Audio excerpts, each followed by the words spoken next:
যখন তুমি দুনিয়া ছেড়ে দিয়ে আল্লাহকে রাজি করানোর চেষ্টা করো এবং আল্লাহর ভালোবাসা চাও, যখন তুমি রাতে তাহাজ্জুদে আল্লাহর সাথে সাক্ষাৎ করতে যাও, যখন তুমি দুরুদে ইব্রাহিম পড়ো, যখন তুমি দোয়ার জন্য হাত তোলো, তখন আল্লাহর রহমত থেকে নিরাশ হইও না।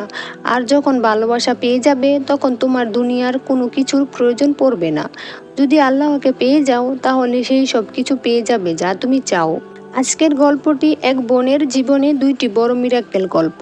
প্রিয় দর্শক, আপনারা চাইলে আপনাদের দোয়া কবুলের গল্প আমার চ্যানেলে শেয়ার করতে পারেন, যাতে আপনার গল্প শুনে অন্য কেউ অনুপ্রাণিত হতে পারে। নিচে কমেন্টে ও ডিসক্রিপশনে আমার ইমেল আইডি ও ইনস্টাগ্রাম দেওয়া আছে। তো গল্প শুরুর আগে বাংলাদেশের ভাই বোনদের জন্য দোয়া করে নেই। হে আল্লাহ, এই বাংলার বুকে যারা শহীদ হয়েছে তাদেরকে তুমি জান্নাতুল ফেরদাউস দান করো।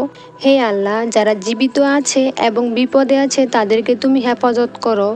হে আল্লাহ, ছাত্রছাত্রী ভাই বোনদের তুমি রক্ষা করো, হেফাজত করো এবং সাধারণ মানুষদের তুমি হেফাজত করো, রক্ষা করো। হে আল্লাহ, তুমি সবাইকে সাহায্য করো। তুমি তো পরম করুণাময়, অসীম দয়ালু, তুমি সর্বশক্তিমান, তুমি সবচেয়ে বড়। তুমি সাহায্য করো আল্লাহ, তুমি ছাড়া আমাদের কেউ নাই। তুমি দয়া করো আল্লাহ, রহমত করো, সাহায্য করো, সবাইকে তুমি বাঁচাও আল্লাহ। আমিন। হে আল্লাহ, ফিলিস্তিনি ভাই বোনদের আপনি হেফাজত করুন। হে আল্লাহ, আমাকে সহ সকল মুমিন মুসলিম ও অবুঝদের আপনি হেদায়েত করুন। হে আল্লাহ, যারা আমার কাছে দোয়া চায়, যারা কষ্টে আছে, যারা তোমার কাছে তাদের প্রিয় জিনিস চায়, তাদেরকে তুমি তা দিয়ে দাও তোমার হাবিবের উসিলায়। হে আল্লাহ, তুমি তো বাদশাহর বাদশাহ, তুমি তো অমুখাপেক্ষী। তুমি সবার দোয়া কবুল করলেও তোমাকে প্রশ্ন করার কেউ নেই, তোমাকে বাধ্য করারও কেউ নেই।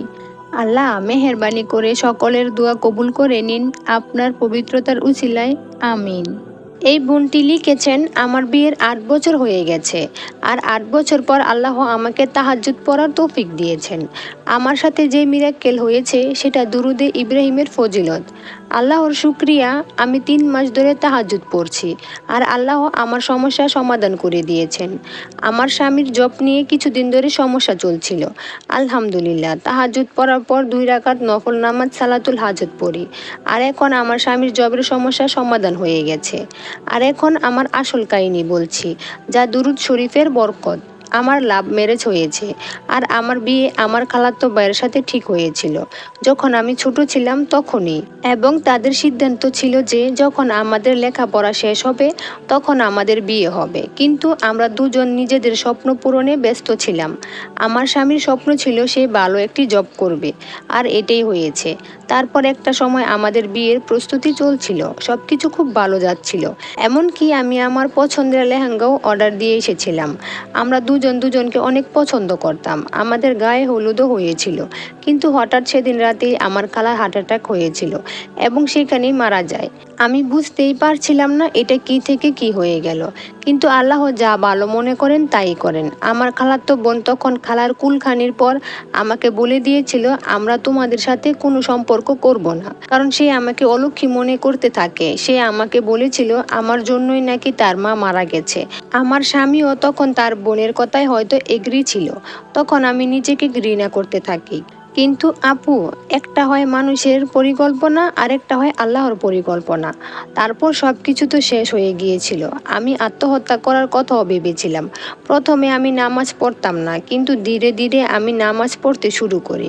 যখন আমি নামাজ পড়া শুরু করি তখন আমার মনে হতে থাকে আল্লাহ ধীরে ধীরে আমার কষ্ট কমিয়ে দিচ্ছেন। হঠাৎ আমি ফজর নামাজ পড়ছিলাম আর আমার হাতে তাসবিহ ছিল, এবং এভাবে পড়তে পড়তে আমার চোখ লেগে যায়। তখন আমার এমন মনে হয়েছিল যে কেউ আমাকে বলছে, তোমার সমস্যার সমাধান রয়েছে শুধুমাত্র দুরুদে ইব্রাহিমে। তখন আমার চোখ খুলে যায় এবং আমি দেখি আমার আশেপাশে কেউ নেই, কিন্তু খুবই সুগন্ধ আসছিল। তারপর আমি সারা বাড়ি খুঁজতে থাকি যে কে এসেছিল। তখন সবাই ঘুমাচ্ছিল, শুধু আমার মা জেগেছিল এবং ফজর নামাজ পড়ছিল। তখন আমার মা নামাজ শেষ করে বলল, এখানে এত সুগন্ধ কেন আসছে? তখন আমার শরীরের লোম দাঁড়িয়ে গেছে এবং রূহ পর্যন্ত কেঁপে গেছে। তারপর আমি আমার মাকে সব বললাম। তখন মা আমাকে বলল, তুমি দুরুদে ইব্রাহিম পড়া শুরু করো সব সময়। তারপর আমি প্রথম প্রতি নামাজের পর 100 বার পড়তে থাকি এবং ধীরে ধীরে আরও বেশি পড়তে থাকি।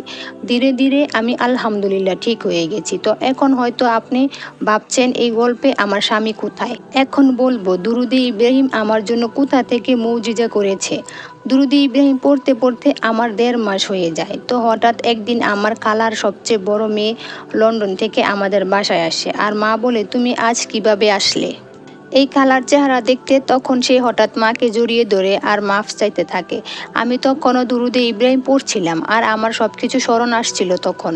আর সে বলে, আমার রাতের বেলা ঘুম আসে না আর তার স্বপ্নে আমার খালা অর্থাৎ তার মা আসে আর বলে, যাও তাকে বিয়ে করার জন্য রাজি করাও, তার বাসায় যাও, সেই আমার পুত্রবধূ।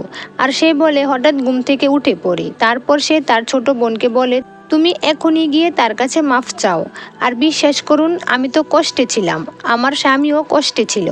যাই হোক, তারপর দ্বিতীয়বার আমাদের বিয়ে ঠিক হয় আর আলহামদুলিল্লাহ আমাদের বিয়ে হয়ে যায়। এখন আমাদের বিয়ের 8 বছর হয়ে গেছে। আল্লাহর অনেক শুক্রিয়া। দুরুদে ইব্রাহিমের বরকতে আমার লাইফে অসম্ভবও সম্ভব হয়েছে। এটাকে বলে যে কুন ফায়াকুনের গল্প। প্রিয় দর্শক, মনে রাখবেন, আমল বা দোয়া যাই করেন আল্লাহর উপর সবসময় তাওয়াক্কুল করতে হবে, তাহলে তাড়াতাড়ি ফল পাবেন ইনশাআল্লাহ।